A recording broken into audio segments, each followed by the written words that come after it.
So you're in two bands. You're in Lucy the band and the Rip-Offs. You must be so busy. Yes? Yeah. Happily busy, yeah. Tell me about both of these bands and how they came about. Definitely. So Lucy, the band, have been around for about 4 years now. And ever since I was a kid, I wanted to be a lead singer in a band. Mm-hmm. It was totally my dream.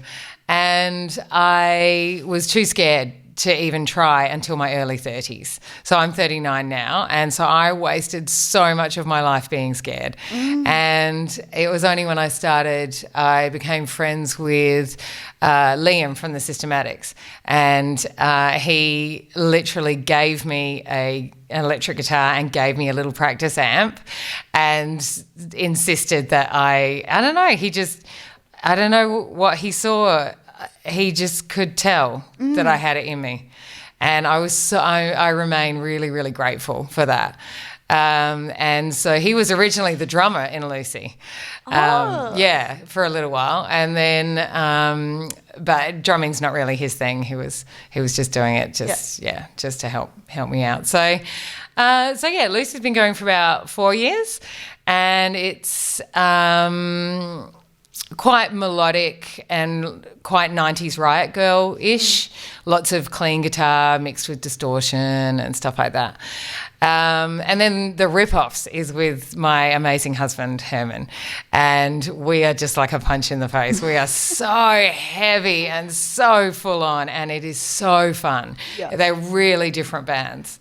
So you mentioned you're in the Rip-Offs with your husband. Do you have like set rehearsal times at home? It's like after dinner, all right, we've got to rehearse now? Or yeah, it's just almost. Kind of, Well, we've got our hardcore drummer, as we call him, Mishael, sometimes he has to come over. He actually lives in Echunga, so we need to plan ahead for the poor man. Yeah. So he comes over. It's usually on a Friday night, but like you and I were talking before, during COVID, the first lockdown, my 18-year-old son was living with me, and he's a drummer and Herman's a bass player and I'm a singer and guitarist. So we started a COVID family band called Fecal Sauna, which was hideous and fun. So we do have a lot of jam time at home, just random. I wish I was your neighbour. We are so grateful to our neighbour Leanne. She is the best human in the world. We actually got her we found a trophy in an op shop, and we got a little plaque to stick on it that said world's best neighbour. We thank her in all of the albums that we release because she puts up with so much noise. Does she ever come over with a cup of tea and just... She's a legend. No, she says, like, sometimes she'll say if she likes a song, like she'll be like, oh, you guys were playing a song the other night that I really liked. So she is just the best. Like, we're really grateful to her. Amazing. So you mentioned before, like, when you were a kid, you just really wanted to be like up the front of a band. Yes. What like bands were you looking at the time, being like, I want to be like you? Well, I discovered Hole first, and then via Courtney Love discovered Nirvana. I don't know if many people can say that. But like, I'm such a nerd. My first ever concert was Kylie Minogue. Don't complain about that one. No. And just, the usual like Magic Dirt and bands like that. But yeah. Courtney Love is quite the person to look up to. She is my all-time hero. Except I kind of ignore and block out Celebrity Skin onwards. I'm sort of like, why did you do that? But Pretty on the Inside is just incredible. That's the best. To be honest, actually, I don't really come across too many Courtney Love fans. A lot of them's like, she ruined Kurt. There is the conspiracy that, Kurt's death wasn't a suicide. Yep. It was her. Is there any opinion on that, or? I don't really care. I'm not a huge Kurt Cobain fan. Yep. Like, I think he was just a bit whingy. Like, I'm just a troubled soul, I think. Just like, oh no, I'm famous, I'm successful. Wow, like, dude, seriously? I love it. You're an idiot. 100%. Just get over it. 100%. Let's move on from Kurt. Okay. So you are in two bands. Are you ever artistically torn between the two of them? I do come up with songs and and I'm not sure which band to give the song to. So I've got 2 songs at the moment that I've written that I'm still not sure which band they'll go, because they'll either become more melodic or a shitload heavier. So I don't know. Rock, paper, scissors. Yeah, it could go either way. Flip a coin. So what song are you proudest of writing? Oh, that's an awesome question.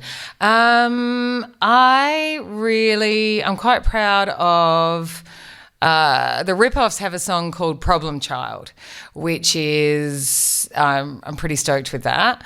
And Lucy have a song called Bang, which I really like. My husband, if he listens to this, he'll be screaming out, I wrote a song called Rescue Me, and that's his personal favourite. But it's sort of the odd one out because it's quite a slow acoustic kind of song. So I used to book HQ, and I booked Lucy at HQ. I am so scared of dolls. Sorry. I didn't ask you on the night, and I was so happy when I knew you were coming into the studio, because I just wanted to know, where did the whole doll thing come from? We were looking for a name for the band, and I was in an op shop, and there's that gorgeous 1960s doll called Lucy. The box has the most beautiful 60s flowery font, and her name was Lucy. So I don't know. You're not scared of dolls? No, Okay. no, definitely not. And because I'm of the sort of 90s vibe, doll parts, and there was a lot of like doll references in the 90s Riot Girl stuff. So Yeah, that's true. I've never actually thought about that. yeah, there's heaps, yeah. Yeah, cool. Yeah, no, I've always just thought about, like, why was there, like, how did the whole thing, and like on your social pages or whatever, it often pop up, and I was like, no, I'm just going to ask about that one. Yeah. So being vulnerable can be like a hard thing, especially through songwriting.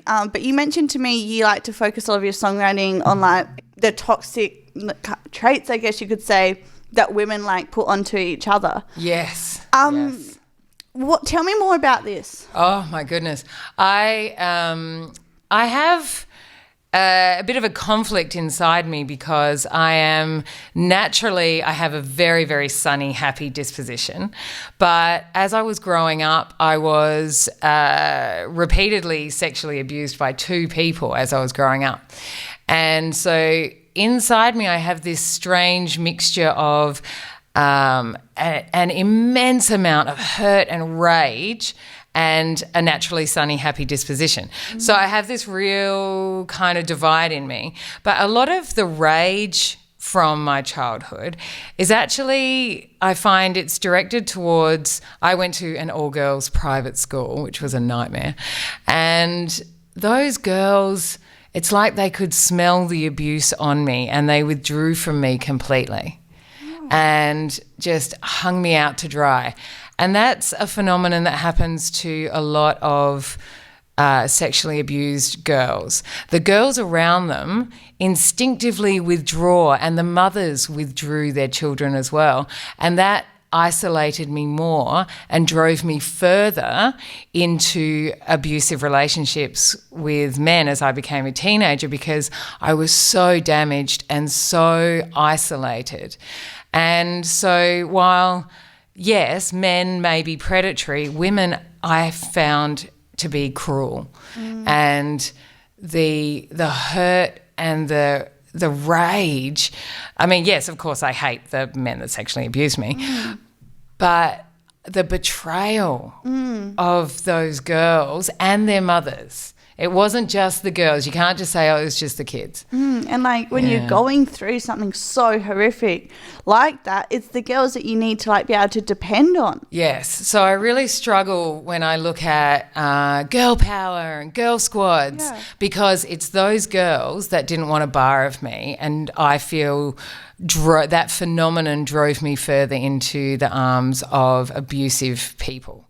And so I feel such a sense of betrayal from other women. And even to this day as an adult, I prefer the company of men. Obviously, I'm surrounded by lovely men now in my life.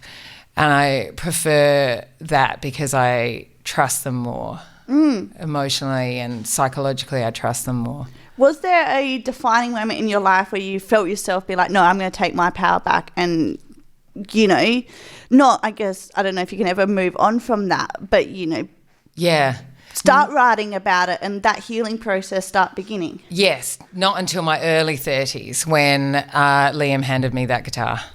I'm so grateful. So music really did save you? Oh, totally.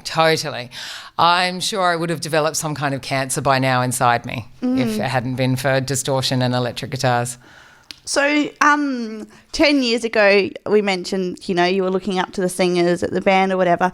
What do you think that frightened feeling inside, like that frightened feeling in you, like what was that feeling like, you know, wanting to be up there on the stage? You know, did you feel trapped almost? Oh, no. I mean, I was terrified, but the Adelaide music scene is full of lovely people. It is. It really is. I just, you know, I was terrified, but I knew I was safe. You know, I knew that even if I burst into tears and run off, everyone, it's fine. Whatever happens, it's fine. 100%. Yeah, so I'm really grateful to the Adelaide music scene. And now, like, you being up on stage, you know, like a strong female at the front of the stage would be inspiring so many others, you know, young 10-year-olds that are like, I don't know if I should do this or not. And now it's like, hell yeah, you can do this. Yeah, hopefully. So Lucy, the band, is linked up with a charity. Tell me about this and how this came about. I love the notion of community building, and none of us, maybe some of us, but really none of us are going to get rich and famous off this. And so I just thought, why not find a very, very small charity that we believe in and just champion it constantly whenever we get the chance. And so whenever Lucy do a gig, we have the Seeds of Affinity logo on the poster. Whenever we get the chance, we talk about Seeds of Affinity and we give 30% of all of our revenue to them. So Seeds of Affinity are a very small group of women who support women transitioning from prison back into the community. So because often women are facing violence, homelessness, addiction issues, and often they need, you know, simple things like work experience and stuff like that. So Seeds of Affinity help with that.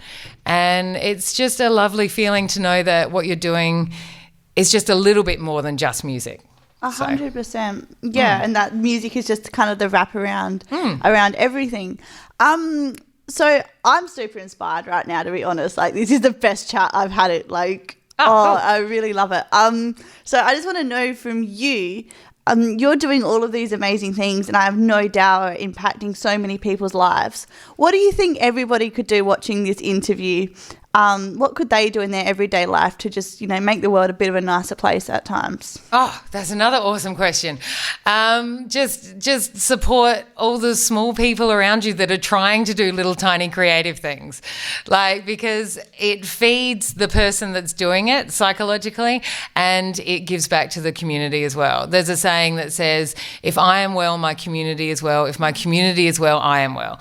So just the tiny little creative things around you, just see if you can just acknowledge them. Just give them, I mean, you know, there's always money. Money is always good. But acknowledgement and just sharing each other's creative ventures. 100%. Yeah, and just support each other is a huge thing. Thank you so much for taking the time to chat with me. No, that's all right. Thanks for having me in. It's been so much fun. You're doing amazing things and inspiring so many people. So